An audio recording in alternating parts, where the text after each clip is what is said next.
out to the left field. Good play there. Looking at home. No advance. Looking at second. Now we got a runner and a rundown. Yeah, got a rundown. There's 2 outs. Going home for the third. And we get it. That's it. That's the ball game, That's folks. the ball game. That's the championship right there. Wow. Unbelievable. And what a finish that was. A triple play for the state championship. Congratulations, ladies. We'll have a complete wrap-up of that game and some exciting reaction coming up in sports.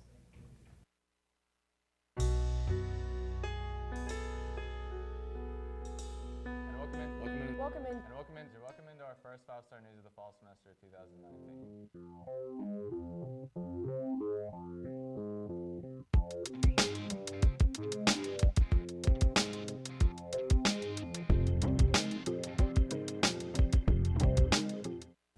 Now let's get straight onto the show. We'll start off with What's Up Heritage. Let's send it over to Alex Potoson and Robert Ricketts to get some updates and weather. What's up, Heritage? Alex Potoson here, bringing you all your announcements. The PSAT is coming up October 30th. Sophomores get to take it for free, but if you're a freshman or a junior and you want to take it, you can sign up in the counseling office. The cost is $14. Les Miserables is coming up. Our students have been working really hard to pull this off, so you should go see it. And then the Harry Potter lock-in is happening November 1st. The cost is $2. Go check it out. I'll hand it over to Ricketts for a 5-day weather forecast. Thanks, Alex. Now for your 5-day weather forecast. Today, we're going to have a high of 75, a low of 62, and a 20% chance of rain. Intervals of clouds and sunshine in the morning with more clouds for later in the day. Slight chance of a rain shower. Tomorrow, there's going to be a high of 69, a low of 67, and a whooping 90% chance of rain. Thursday, we're going to have a high of 73, a low of 41, and a 100% chance of rain. Friday, there's going to be a high of 55, a low of 37, and a 20% chance of rain. Some clouds in the morning will give way to mainly sunny skies for the afternoon. And Saturday, there's going to be a high of 57, a low of 35, and a 10% chance of rain. That's all for your 5-day weather forecast. I'll get you back to the anchors for some more news. Thanks for What's Up Heritage, and don't forget your rain jacket this week. Now let's talk about a mass casualty drill held last Friday at the Colonnade. A few of our students here at HHS had the privilege of going and filming the drill. Let's turn it over to Kayla Cumbie and Matthew Swanson for more information on this event.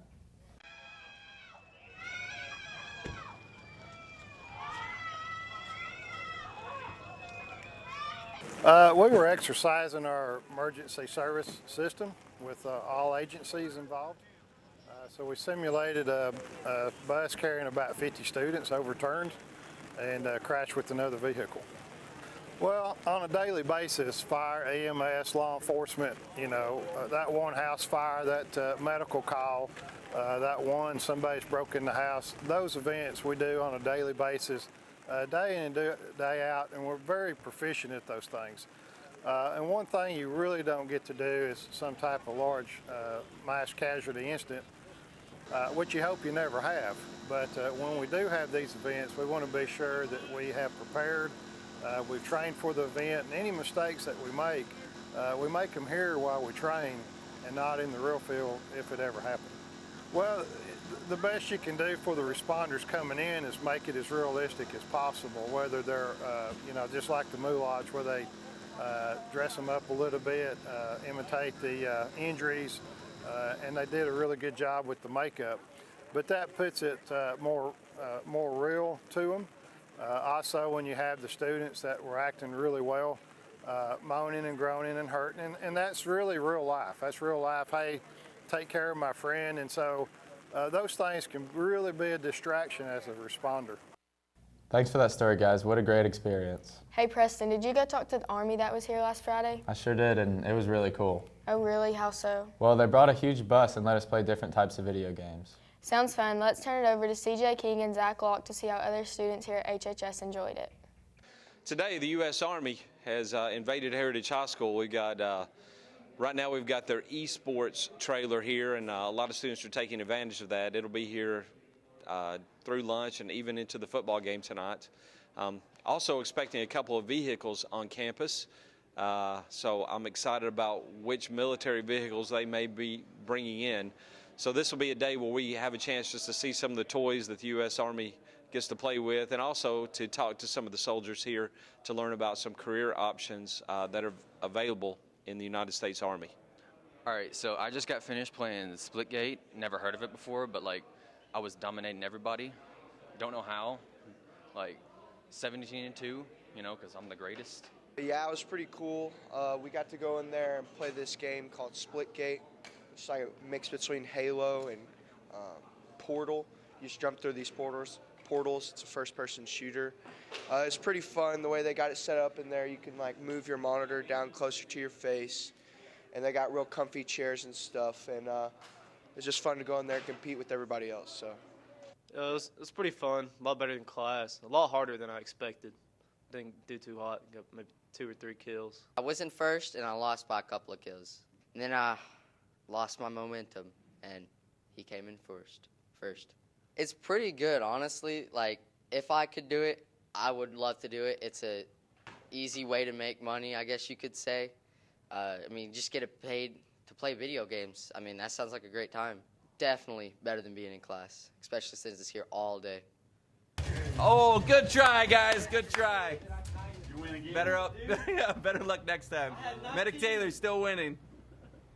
Thanks for that story. Looks like everybody really enjoyed the Army coming to HHS. Now let's talk about an upcoming food drive held here at Heritage by FBLA. Yes, it started Friday and will last until the 18th. Let's send it over to Brady Hawkins and Cameron Smith with the story. Hey, well, Friday, October 25th starts the beginning of this year's Thanksgiving food drive sponsored by FBLA, and we'd like for everybody to come in and bring lots of non-perishable food items, things like canned goods and other things. You could also bring money, and the first block classes are competing for a pizza party at the end. Whichever classes bring in the most food items, they'll be the ones that win it. So we've had good success in the past. We had thousands and thousands of items brought in, and last year we had over 3,000 items. So this year we'd like to try to get it into about 4,000 or 5,000 items brought in. Okay, so the Thanksgiving food drive's coming up, and I already know that betas for a project you can bring in cans and food, and it counts as a whole project. So I'd do that if you're in beta club, and some teachers around the school give extra credit if you bring in cans, because I know teachers compete, and the teacher that brings in the most food, or their students bring in the most food, they'll win. So definitely bring it. It's for a good cause. Another year, another Thanksgiving food drive, another potential almost guaranteed victory for me. One thing a lot of people know about me is how much I care about people and how kind I am to people I don't know. So I always hoard food and then give it to people I don't know, just so they can enjoy the holidays as much as I do. So this year, once again, the rest of you can get used to disappointment, because I will almost certainly repeat. Thanks. Have a wonderful holiday season. Thanks, you guys, and I think that Coach Green's first block will win the food drive. That's something I could get behind, but it's time for commercial break here on the show. Don't go away. We have a lot coming up in sports next.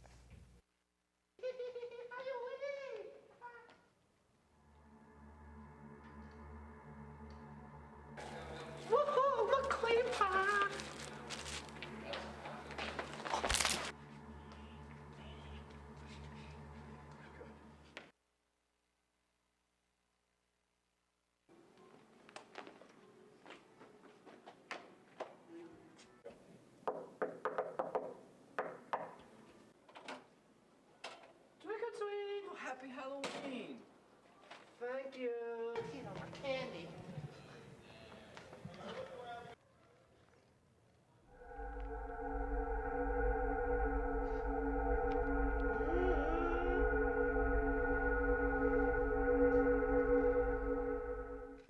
As you can see, this is why you have to watch out for the dangers of Halloween.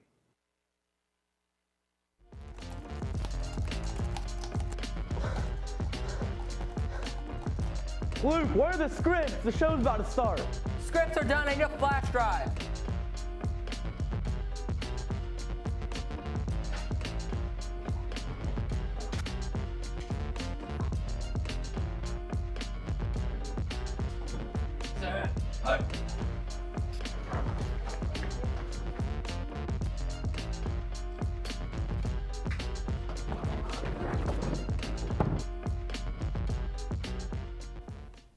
Hello everyone, welcome to this Tuesday edition of the 5-Star Sports. I'm Luke Bussey. And I'm Jackson Martin. Talk about a two-peat. Yes, what a historic win for the softball team. Speaking of historic wins, we played the state championship here at our own field and we won on a triple play. Here's Coach Green with the story. Huge crowd on hand to see if Our Lady Generals could repeat as girls Region 4 state champions. Today's game resumed in the top of the 7th inning with a score tied at 3. But it didn't take long for the Generals to plate that go-ahead run. Here the Marist pitcher throws a wild pitch and Raleigh Coquinda scores from third. The Generals lead this one 4-3.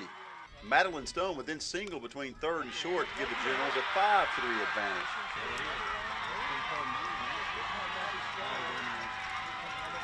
Very next batter, Lexi Duckett would double to right center field, and just like that, the Generals took a 6-3 lead at the bottom of the 7th inning.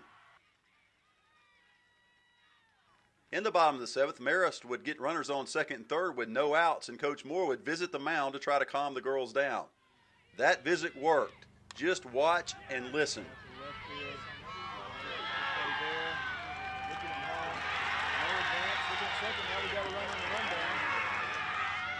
2 outs, going home to the third.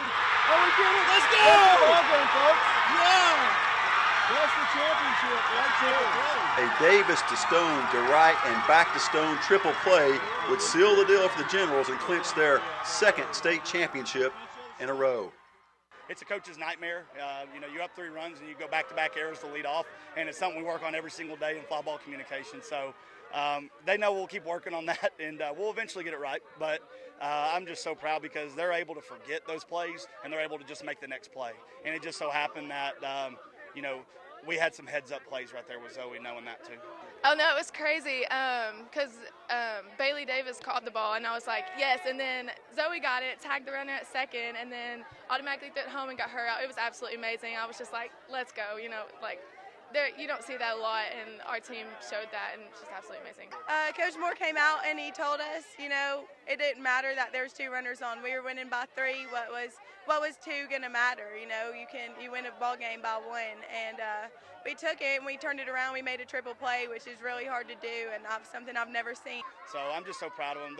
They just do not quit. They do not quit, and so I'm super proud of the girls. Oh, it feels amazing. We came out here, worked as a team, our team chemistry this past week has just been absolutely amazing, and we came out here and showed that today, and I'm just really proud of the way we performed.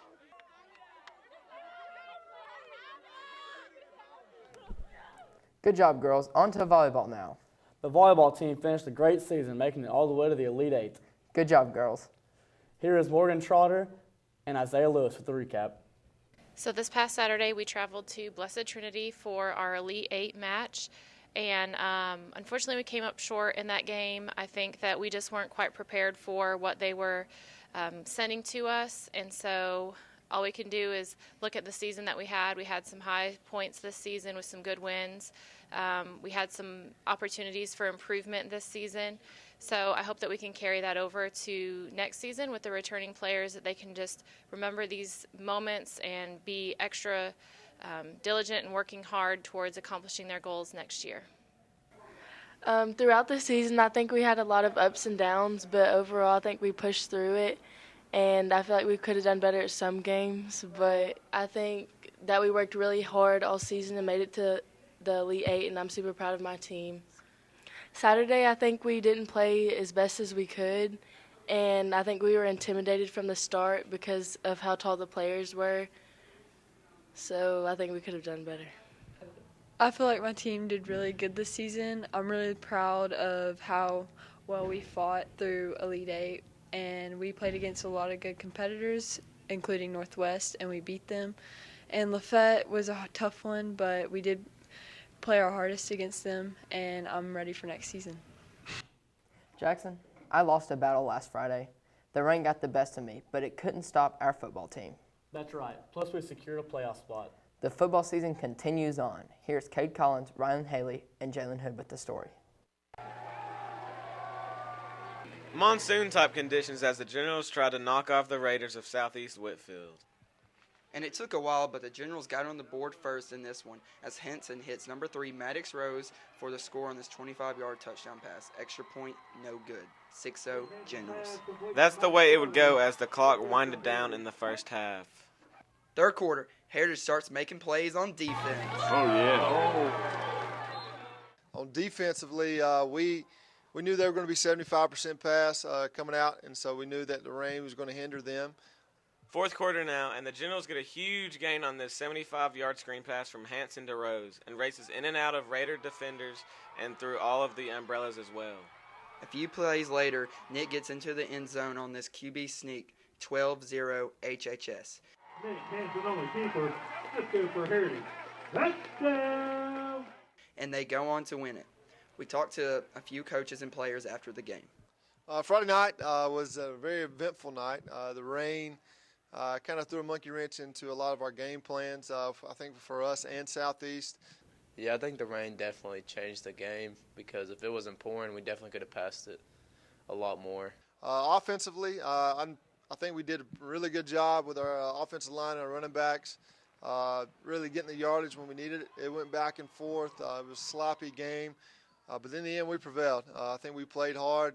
I think in the end it was a fun game. Overall, like I said, we got the win, and we're heading in this off week hopefully to kind of get healthy and get ready for the big game against Northwest.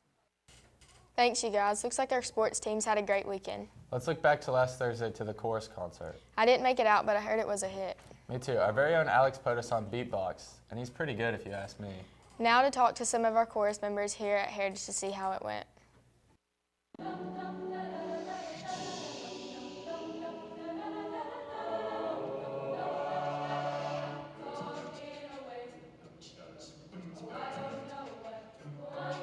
My favorite song was the Grease songs we did, and I think it went really well this year. That's all I really have to say. I think it went pretty well. I really liked the music in it, especially Grease. I don't know what I expect too well. I really enjoy all of the music, and I think we did a good job representing the text. And honestly, I just love singing with the entire chorus, and it's a blast. So the concert went really good. I think it was good for how long we got to work on it. My favorite song was Take On Me, and I didn't know I could beatbox until about 7 weeks ago. So that's pretty good. And I'm just excited for the Veterans Day concert, and you should come and see it. Looks like the chorus concert turned out well. Now on to a new segment here on the show. That's right. We have Jeffrey Miner with his very own segment called Minor Issues. Let's see what it's about. Hey there, guess what? It's my segment. Okay, Melissa, do you watch the news? Of course I watch the news. I love the news. Okay, what's your favorite part of the news? Probably I don't know, like the sports, stuff like that. I like the different stuff, other than sports too. Like the commercials. Miss Campbell, what's your favorite part of the school news? I really like the bus stop. What's your favorite part of the news? Sports. What about the commercials?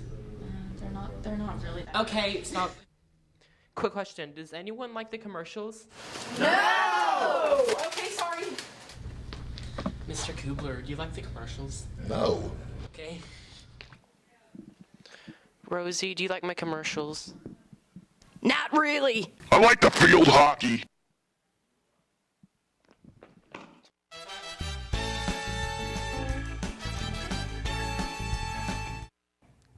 Thanks, Jeffrey. We can't wait to see what you have for us every week. Now to something our students take very seriously here. That's right, the pep rallies. Let's send it over to Cooper Terry and Chase Graham to see who won.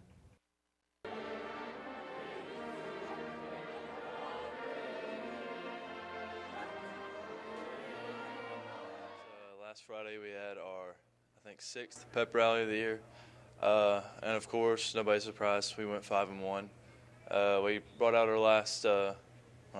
our first pep rally win ever with the Red Sea. And I thought it went really well. There wasn't as much people, but I thought we were all together and we yelled pretty loud. I was shocked to see that the freshmen were coming over to us and were endorsing us as their own, because I thought they were going to the juniors, which I wasn't really scared because, I mean, it wasn't going to make a difference anyway because the juniors are pretty trash. I really think, like, if we have a home football game in state, then we get another pep rally. It'll feel pretty good to go 6-1. And pretty much all I have to say is we ain't done yet. We'll start off with the spirit contest. It was pretty good because we won. We should have won homecoming. That was very rigged. But, you know, hey, I'm not the judge. So, but if I were, I would have won because I would be right. So, no offense to the judges, but you were wrong. At the pep rally, the cheerleaders got pied in the face, and I chose one of my friends, so it wasn't really that bad. She didn't get in my hair or anything, and we won the pep rally, so that was good too. I thought it was pretty cool that the football players gave their jerseys to teachers. I didn't get a jersey, that's fine. I understand. I'm not technically a teacher, but still, I feel as if I'm a mentor to some of the football players in there. But hey, you know, that's their life. Also, I think it's a bunch of baloney. I didn't get a megaphone because, you know what? That's whatever. They were probably too scared of these right here, you know, hitting them in the face with a pie. We're gonna win!